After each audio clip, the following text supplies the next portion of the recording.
I'm Brian DiCiano, and I'm going to make the Martini. Before I make it, I'd just like to talk about it a little bit.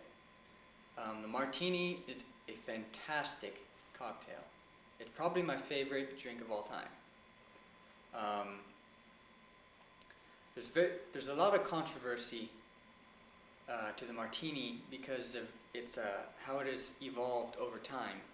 Invented I think sometime in the 50s or maybe before that, I don't know. No one really knows where the original Martini was invented. But it has progressed from being old time when the quality of gin was very poor. Sort of a bathtub gin. That's how they used to make it almost, pretty much.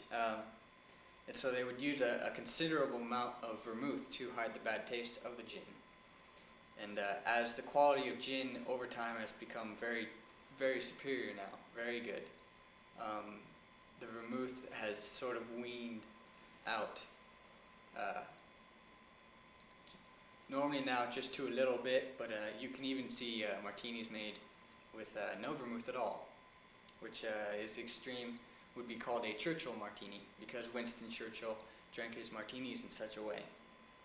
And there's also some little things with the Churchill martini of how people think it should be made. Some say you pour the martini with no vermouth, obviously, and look in the direction of France, which is where the French dry vermouth originally came from. And then others say you're supposed to wave the bottle over the martini. But anyways, vermouth actually is a good part of the martini. You want the vermouth, but you don't want too much. You really want a dry martini as opposed to a wet one. And keep in mind that the different types of gin that you're using will react differently to the vermouth. And also, if you're using a different vermouth, it'll be very different in characteristic and flavor. You can use here the Tanqueray gin, very nice gin, 4 times distilled, very great balance, very smooth, and also you can use here the Beefeater gin, another very light citrus, nice balance type gin, both London dry gins. And then this here is a Seagram's gin, which actually is not a London dry gin.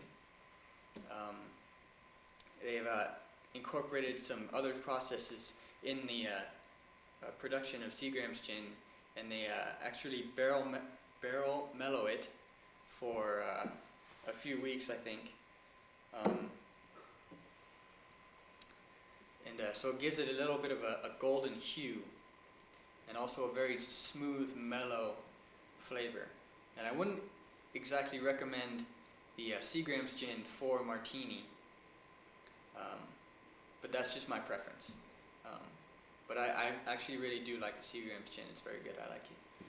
And also, like vermouths,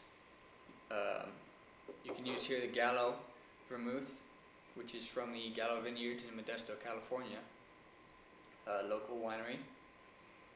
This vermouth I found to be very light in flavor and a little bit more fruity than this here, which is Noli Prat, which is the traditional French dry vermouth. And vermouth is made over a pretty rigorous process in which they infuse or macerate as many as like 30 to 50, maybe even 100 different herbs or botanicals into the, we got these bottles in the way, into the wine. And it just gives it a really complex depth of flavor. And so when mixing it with gin, if you add too much, it'll completely take over the flavor, and it's not really what you want. You really want to highlight the gin in your martini. And the original martini was made with gin, not vodka. James Bond, you are horrible to the martini culture. You completely ruined martinis forever until we can get it fixed. Martinis should never, ever be shaken. And that's the worst thing to do to martini. Should always be stirred. And the gin I'm going to use to make the martini is this here, which is Bombay Sapphire, which is a fantastic gin. They're very unique in their distillation process, and because they're vapor infused instead of macerating as such beefeater, and I'm not sure about Tanqueray, but probably yes. But Bombay Sapphire is vapor infused, so it's much lighter, very subtle, crisp, light flavor, and the choice of botanicals and the way they're balanced together just makes it such a stellar gin. It's fantastic. You got a wonderful balance between citrus from Spain and also the woody type notes from cassia bark, angelica root, grains of paradise, cuba berries, also some spicy sweet type notes from licorice in there. Just makes it so complex and very fantastic. Let's see if there's anything else I want to cover about the martini.